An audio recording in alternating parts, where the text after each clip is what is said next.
Hello and welcome to the Convex Conversation with me, journalist Helen.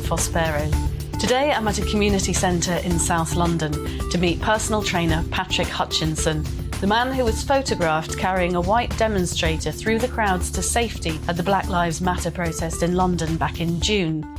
The powerful image of Patrick with the man draped over his shoulder was taken by photographer Dylan Martinez from Reuters and went viral, making headlines all over the world. Patrick has since been featured on the news, he's writing a book, made the front cover of Men's Health, shot a piece for GQ magazine, has been nominated for a Humanitarian Award, and is using that newfound unexpected platform with the friends he was with that day to fuel positive change by creating an organisation called UTCAI, which stands for United to Change and Inspire. Patrick, we've spoken on the phone. It's fantastic to meet you in person. The last few weeks have been a complete whirlwind for you, haven't they? Yes, they have been. Nice to meet you too, Helen. Nice to put a face to the voice over these conversations we've been having. Yes, it's been a crazy time these last few months. And for someone at my age, it's not what I quite expected. I thought it would be time to sort of relax and play with the grandchildren at this stage in my life. But obviously the higher power has other things planned for me. So, yeah. So how has June the 13th changed your life? It's been absolutely incredible.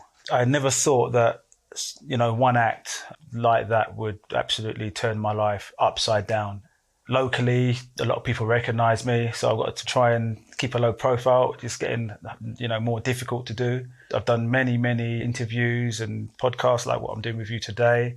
I've been on all the main media outlets, myself and my group of friends, UTCAI. I've done, as you mentioned, lots and lots of magazines and stuff. Being aligned with some various brands which will be coming up, and obviously I'm writing a book. So yeah, my life has literally been turned on its head, generally for the better, I would say. It's extraordinary to think, isn't it, Patrick, that acts like yours probably happen lots during life, but are not captured in the way that Dylan's captured you. It was that photograph, really, wasn't it, that's given you this amazing opportunity to make some positive change? Yeah, it's that one moment.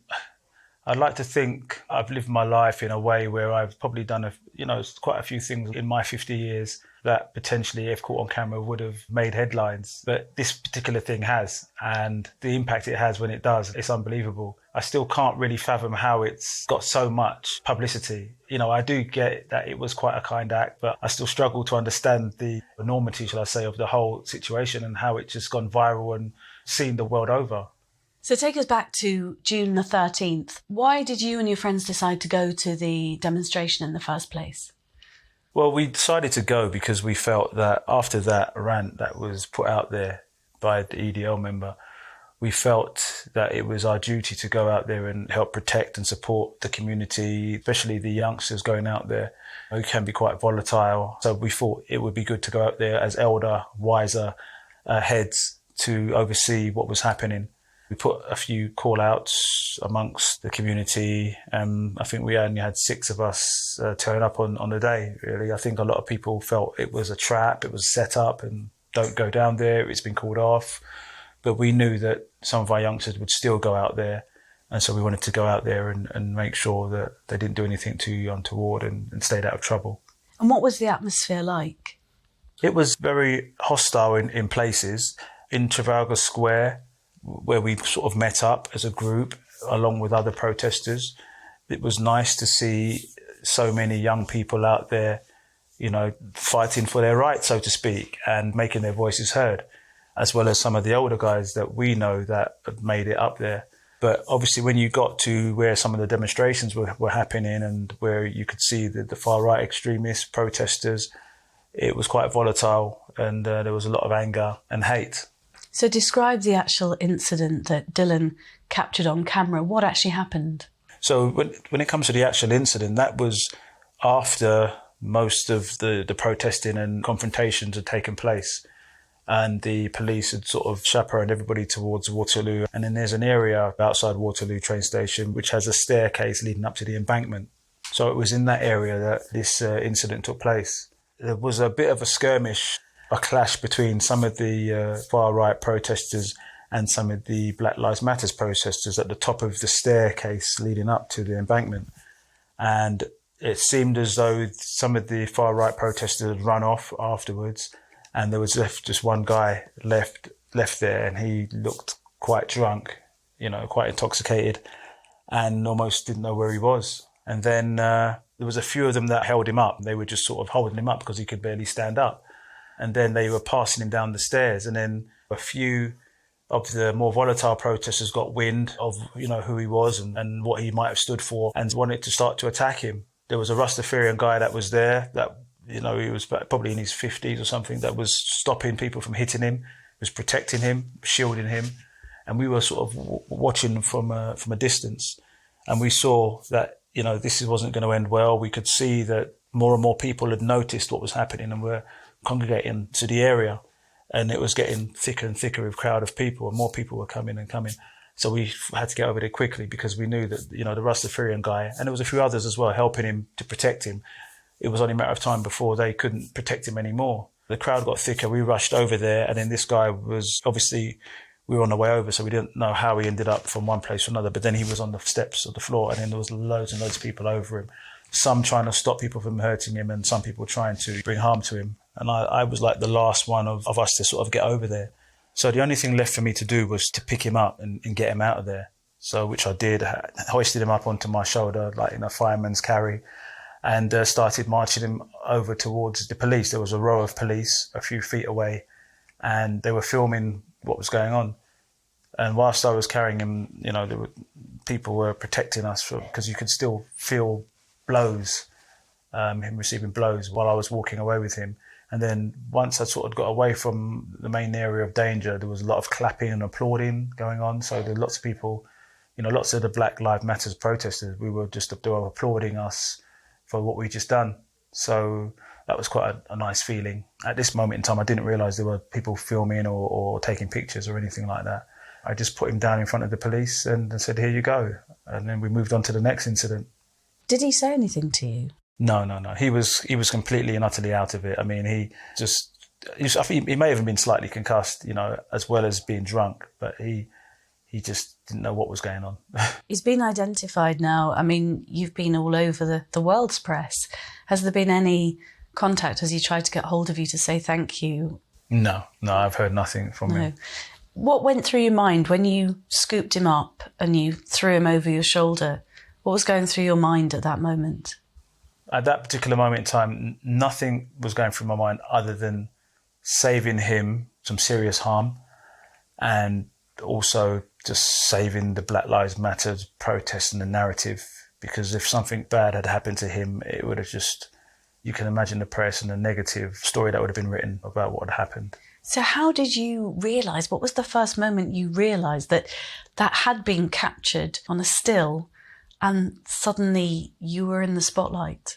The first time I realised was after we'd left the protest and made our way back. We travelled down to Clapham and North, sort of at the end of Cole Harbour Lane. And there's a spot called Eat of Eden. We do eat there quite frequently. My friend Chris, one of the UTCAI, his friend, runs it or owns it.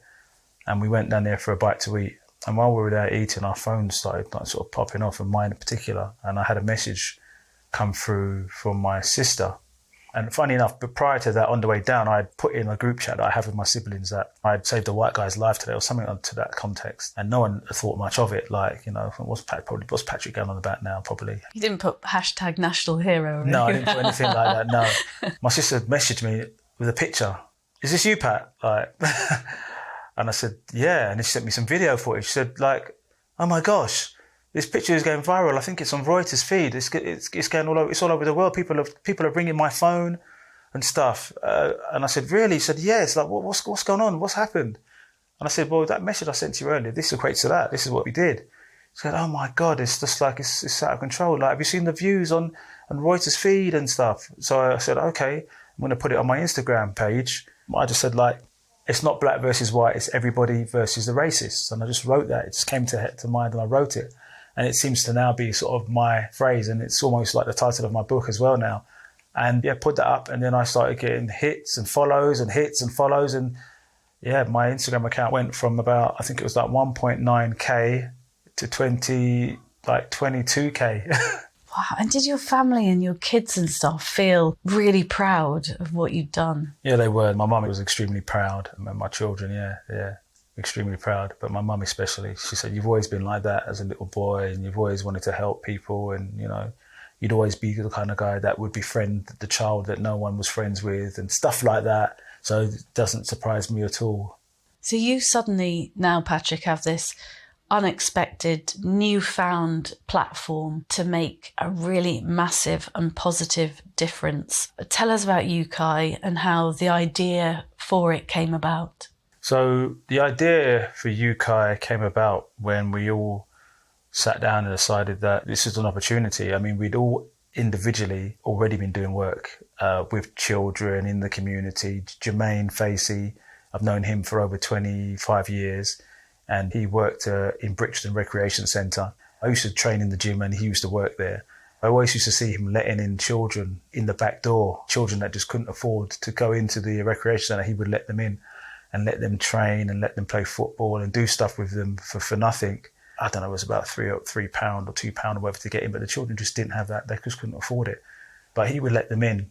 And he's been doing stuff like that for years without any reward. And myself, I coach young sprinters and I've coached football as well in my earlier days and trained children as well, you know, for fitness and stuff. And I work in a few schools also doing coaching, athletics coaching. So it came to us as that, well, why don't we just use this now as a platform and let's just help the children in our community and try and make a difference in society as a whole with this platform that we have now.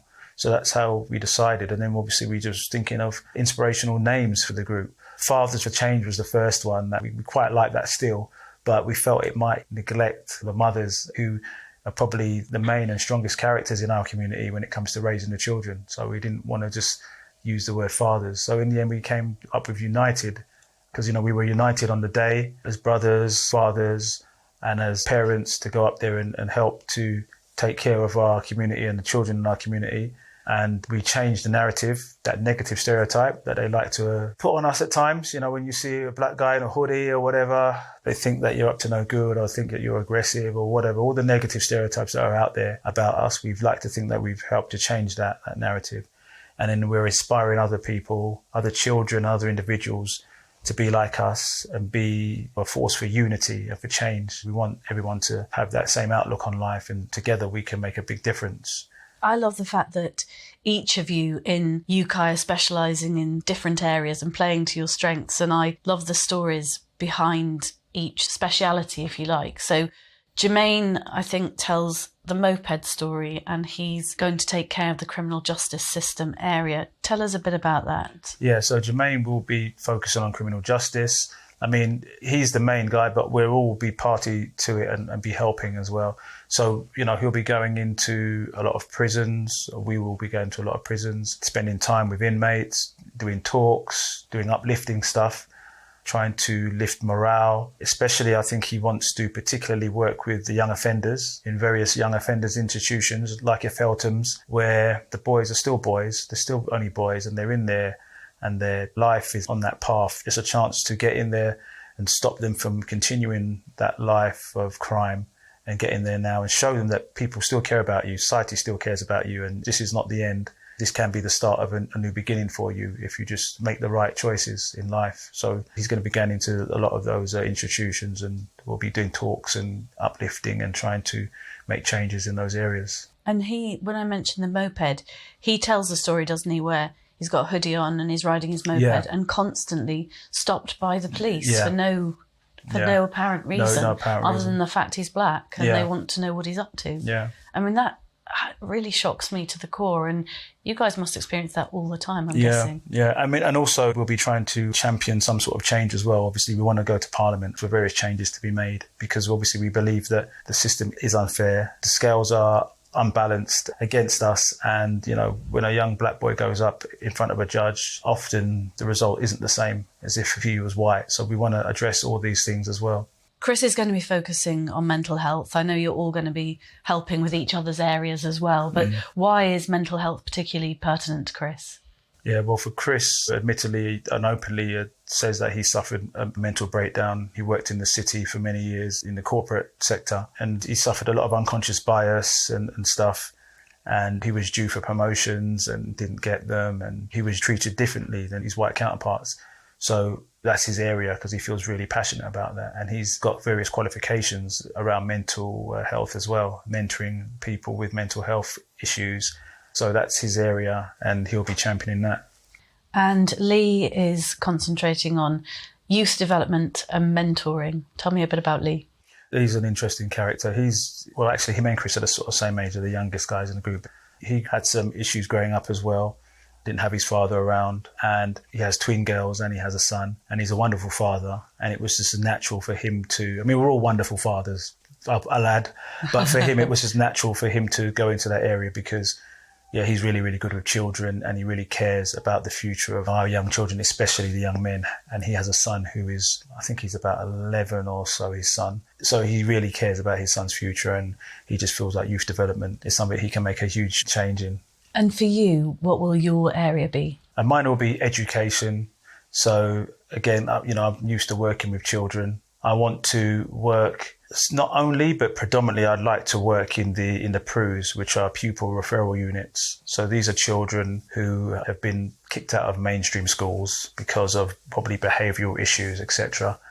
After a PRU, potentially the next stop could be leaving school or the education system altogether and ending up in a gang or something. So I really think that going into the PRUs is going to be really important to avert that happening. And as well as mainstream schools, I'll be going to mainstream schools as well to do talks and do fitness programs and stuff like that. But the PRUs are my main point of contention. And along with that, I want to try and champion a bit more Black history, not just on October. We'd like it added into the curriculum. So that'll be one of the things I'll be pushing for. It's very important, isn't it, that Black history does go into the curriculum now. And as you say, it's not just this 1 month. Yes, and we also want to make sure that Black people are not just seen as ex-slaves. There's quite a strong history in Africa before colonisation and slavery and all the rest of it, and we need that taught as well to help empower young Black children. When I was at school, I did struggle with the slavery side of things, and it played on my mind a lot, and I couldn't fathom how to feel about it. So I think it's important to empower young children, Black children especially, and let them know that you're not just descendant of slaves. Before that, you were doing great things, and slavery is a consequence of the Europeans coming over and deciding to do what they did. But you're not just descendants of slaves, you're descendants of great people. And I think it's important that we spread that word. And those achievements and the celebratory achievements aren't really talked about, are they? No, they're not. They're not mentioned enough, and individuals that did great things are not mentioned enough. So we need to help empower young Black children to let them know that they are coming from greatness, and also teach young white children as well that Black people weren't just slaves. We were coming from some majestic backgrounds and royalty and all sorts. A lot of things that people don't know about Black history that needs to be taught. And growing up, Patrick, did you and your friends experience a lot of racism? I mean, has it been a struggle through your teenage years, being a young Black man? Yeah, through my teenage years, I did. It's funny because at the time, you kind of just get on with it. You just get on with life. It becomes a part of society and it's a part of life. And on numerous occasions, I experienced racism from my own white friends. One day you're this, and then the next day they're knocking for you to come and play out, and you go and play out. And these things have an effect on you, but it's almost like it's normal everyday life, and you sort of get on with it. But as you get older, you realise that this stuff isn't right and it's not fair. So yeah, there was lots of things that happened growing up. Some stuff is mentioned in my book as well. You did the front cover of Men's Health, photographed by a great friend of mine, photographer Chris Floyd.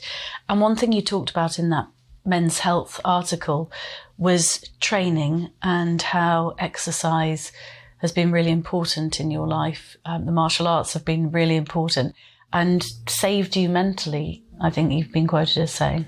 Yeah, training and martial arts, fitness, sports, all of these things saved me mentally. I can't imagine if I hadn't had those things in my life where I would be today, because I think people, they always align health and fitness and stuff with making you look good physically. And yes, they're the first things that people see if you work out or if you train. the first thing they probably see is that you look in good shape. But I think the mental side of it is totally underestimated, and I feel it's probably more important than even the physical side. The endorphins and the dopamine and all that, those releases in your brain when you work out, it leaves you feeling really, really good. That feeling that you have after a workout, it lasts for quite some time, a few hours after. People need to understand that you're not just working out physically, it's mentally too. So that is why, I always champion physical fitness and health and all these things, because sitting around at home and getting depressed about whatever the case may be, like the current things that are happening in the world right now, you can't sit around moping about them, because at the end of the day, these things are not going to change, right? Not overnight anyway. So the best thing to do is just get out there and get training and do some exercise. And you found a love for that very early, didn't you? You used to watch Kung Fu movies when you were a little boy. It started off with me watching Kung Fu films and mimicking the moves and breaking a few lampshades in the process, doing jumping, flying kicks and stuff. But that's where it all started, yeah. And I still love Kung Fu films up to this day. And in what way, when you say you feel it saved you, in what way do you feel it saved you? I've had various trying times in my life, and I have friends who have had mental breakdowns. I've had friends who died. And when I look at my life and I say to myself, why didn't I have a mental breakdown? Why did I not go down that particular route? Everything goes back to fitness and health and training. It all goes back. I was too busy training and playing sports to get myself involved in drug taking or gang activity or illegal stuff. When I've had trying times in my life, struggles, a couple of hours in the gym, a couple of hours training, playing football, whatever the case may be, it takes you away for that period of time. It takes you away from the trials and tribulations of life just for a moment. And that's all you need each day to keep you on the right track. We can hear some lovely voices in the background, and I think that's because chicken casserole is about to be served in the community centre. So if people are listening, that's the hubbub of people getting served, I think, their lunch. What about your childhood? What sort of family do you come from? How many siblings? What was growing up like, and where did you grow up? There's a million questions there, it all rolled into one. So I was born in Coventry, but I didn't stay up there that long. Came down to London about the age of 4, I think. And I was raised by a single mum with my sister, Pauline. There was 3 of us, and a lot of love and a lot of affection from our mother, but she was by herself. So there were times where we had to be left alone, or left with the neighbours while she went out to work. She did 3 jobs. How she did it, I do not know, but she's literally a superwoman. Then around the age of 16, 17, I found I had other siblings, and then there's a whole load of us. So I have 4 boys altogether, including myself, and there's about 6 girls, if I'm not mistaken. So we're really, really close, all of us, most of us, shall I say. And you wouldn't believe that we all had different mothers, because a lot of us look alike. And my father or dad had obviously strong genes. But I mean, if there's one thing he did do that I respect him for, even though he didn't raise all of us, I know he raised some of us, is that he picked really, really good mothers for his children, because that is why today we are so close, because we've all been raised really, really well. And are you really inspired by your mum? Yeah. She's my superhero. Yeah. In what way? It's just that when I think back at how she managed to never let us miss out on anything, whatever it was, she made sure we had it. How she was able to do 3 jobs. I mean, she used to wake up at 4 o'clock in the morning. I used to remember all of this, but you don't really realise at the time what's happening. But she used to wake up at 4 in the morning. No, wake up at 3 in the morning. She used to start at 4 in the morning and do a cleaning job and get back to get us ready for school, and then take us to school. And then whilst we were at school, did another job. And then we would make our way home, because it was only just down the road, our primary school. And then she'd get back, give us dinner, and then go back out to work again in the evening. And then we would sort of get ourselves ready for bed, and she'd come back. So she did 3 jobs. It's just, the mind boggles at how you managed to do that. And I bet she never complained. No, and she still managed to spend time with us, like on the weekends, show us lots of love and affection. She never seemed angry or cross or, except when we did naughty things. But she's the greatest woman I've ever known, in my life. I'm sure there's a place for her in your book. Tell us a bit about the book and the sort of thrust of it. Yeah, so the book is called Everybody versus Racism, A Letter to My Children.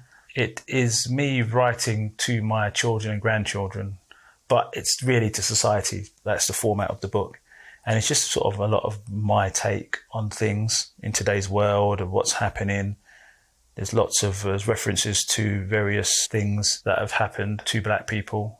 There's, some anecdotes of me and my life and growing up and stuff. Not a whole load, but there's a few bits about me growing up and my family. Yeah, it's just generally my take on things, and hopefully people find it an interesting read. And do you talk a bit about George Floyd and Black Lives Matter and your thoughts on where that's going or whether it's losing any impetus? Yeah, I touch on all those subjects. Yeah, I touch on. Yeah, I do. Yeah. And what are your thoughts, Patrick, on that? I feel, I'm not a member of Black Lives Matter, the movement. I'm more about the statement, Black Lives Matter. I've always said I feel it's almost an insult to society that we actually physically have to say Black Lives Matter, because why should we? It should be an obvious statement, right? Just like when people say all lives matter, yeah, it's an obvious statement. But for Black lives, it doesn't seem so obvious when you see what's happening in the world over here and especially in America.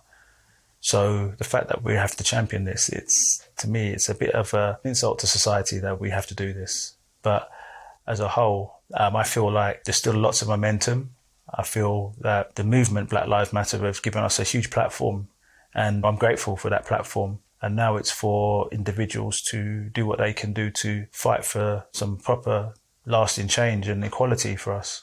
You mentioned there things that are happening in America. I mean, in the last few days, there have been massive demonstrations in Kentucky after Breonna Taylor's death. And the fact that she was lying in bed, her house was raided by police, she ended up being shot dead, and none of the police officers are being prosecuted for manslaughter or murder. I mean, does your heart sink, Patrick, when day by day, it doesn't matter what day of the month, what day of the year it is, there's another of these stories in the press? Yeah, it does. I'm just a total bewilderment as to how these verdicts have come to. And the thing I struggle with, and we struggle with as a whole, is that, especially United to Change and Inspire, we're here trying to unite everybody, and we're trying to inspire everybody to just come together. And the powers that be seem to be totally against that. It's almost like they're trying to start a race war or something, because there's only one race, the human race, but they'll have you believe that we're all different and black people don't matter and white people are superior. And it's almost like they're trying to instigate some sort of war between us all. But those of us that know better know that there's strength in numbers and we need to come together, because it's the only way out of this troubled time that we have. When you look at your grandchildren, you still look far too young to me to have grandchildren. When you look at them, how hopeful and how optimistic are you for them that things will be different and that they won't have to go through some of what you've all been through? I have to be hopeful and optimistic, because if you don't have hope and optimism, then what have you got? So I have to be hopeful. Otherwise, I would be depressed to think that no, things are not going to be any better for them and I'm going to die and leave them in a world of absolute mayhem and hurt. But no, I have to think that if we continue to champion these causes and fight for what's right, then ultimately when they're older, their life will be a lot better and more improved than ours was. It is a long and slow process, it seems like, but if we look back, have there been improvements? Yes, there has, as a whole. So we can't say there hasn't been, obviously, but there's just still so much more to be done. But yeah, hopefully for them, they won't have to worry about this fight anymore, let's hope. They'll just be judged on the content of their character, just like Martin Luther King says. I think there's a lot of weight on your shoulders now, Patrick. You have this golden opportunity to make a difference. And what does fill my heart with joy is the speed with which you're being recognised. I don't mean you personally in a way, but that your efforts are already being recognised. I mean, you were telling me on the way into the community centre today that you've been nominated for a Humanitarian Award. That to me seems really, really positive, that photograph was taken a few weeks ago and everybody wants to hear from you. And how did you feel about that award? I mean, that to me feels very special. Yeah, that to be nominated for a Humanitarian Award is huge. I'm humbled, really, to think that people would think I'm that guy. It's just a nice feeling to know that. I think I was saying to you outside when we spoke earlier that I like to think that good guys can come out on top eventually in life, because sometimes you feel like when you are a person that does good and it goes unnoticed, and that's fine because we don't do it for the likes, do we, or to be noticed. We do it because that's who we are. That's what makes us who we are. But when you are recognised every now and again, it is nice to sort of take a bow and think, you know what, thank you. I do deserve this because I have been a generally good person throughout my life, and good people do come out on top sometimes. Patrick, it's been a pleasure to come and meet you today. I'm looking forward to meeting Chris, Jermaine and Lee at some point, hopefully. You're united as brothers and fathers, united for change. And it's really wonderful to see you taking this newfound platform and doing something to provoke positive change. So I hope you'll keep in touch. And if there's anything I can do to help, then just shout out, because I think we should just all get behind UTCAI and help you with what you're trying to do. I mean, presumably, do you want people to join and get in touch and help? Yes, I mean, things that people can do. You can fund organisations that are trying to improve the lives of not just black people, but everybody, the impoverished, because this is not just an issue about colour, it's also a class issue as well. And, there are impoverished and white people who are struggling in society too. So it's not just a colour issue, it's a class issue. So, we donate to those charities that are doing good work. Obviously do your research, donate to the likes of UTCAI. Champion petitions that you see come through that are trying to make change, and do what you can. Go out there, protest, do whatever you can to add some fuel to the fire and keep it burning. You've been listening to Patrick Hutchinson, whose selfless act at the Black Lives Matter protest back in June has given him and his friends a chance to bring about positive change for the community. Thanks very much for listening to The Convex Conversation. We're on Spotify, Apple and Google Podcasts, or at convex.podbean.com. So do tell your friends and family about us and share the link. I'll be back next week with another fascinating guest. So thank you very much for your company today. Bye for now.